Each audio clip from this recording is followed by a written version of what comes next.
galvenais starts šo sezonu ir Eiropas čempionāts, kas notiks augustā Polijā, Starajā Bloņkos. Tā kā visi sākam uz Poliju šo ļoti tuvu. Tā ir sūdzas cilvēki, ka visi turnīri ir tik tālu, nu rekur ir iespēja ļoti labi aizbraukt pastīties. Jā, un šis ir tā kā bišķiņ var teikt, ka ir tāds brīvāks gads, jo vēl nav ne olimpiskā kvalifikācija, nav pasaules čempionāts, ir tikai Eiropa, un tas arī būs mūsu galvenais. Un tad, kad jau sāksies kvalifikācija, tad jau mēs cīnīsimies par to labāko vietu, lai dabūtu olimpiskajās spēlēs. Mūsu galvenais uzdevums šo sezonu ir saglabāt pietiekami daudz to benzīnu un enerģiju un uguni sevi iekšā, lai novembrī, kad sāksies olimpiskā kvalifikācija, mēs varam iet ar pilnu jaudu iekšā. Līdz ar to mēs trenēsimies tikpat daudz, tikpat nopietni, bet mēs varbūt neceļosim tik daudz apkārt, kā mēs to darīsim sākot ar šī gada novembri.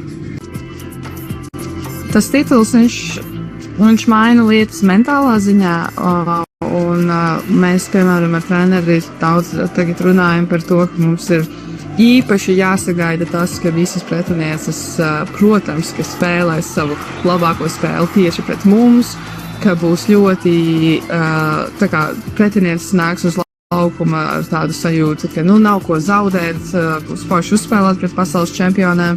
Un mēs jau to sajūtām, jau Joe Piso, ka komandas, kuras mēs skatāmies pa video, viņām nav tik labs tas līmenis, bet kaut kā tieši pat mums viņas nospēlē savu to labāko spēli savā dzīvē.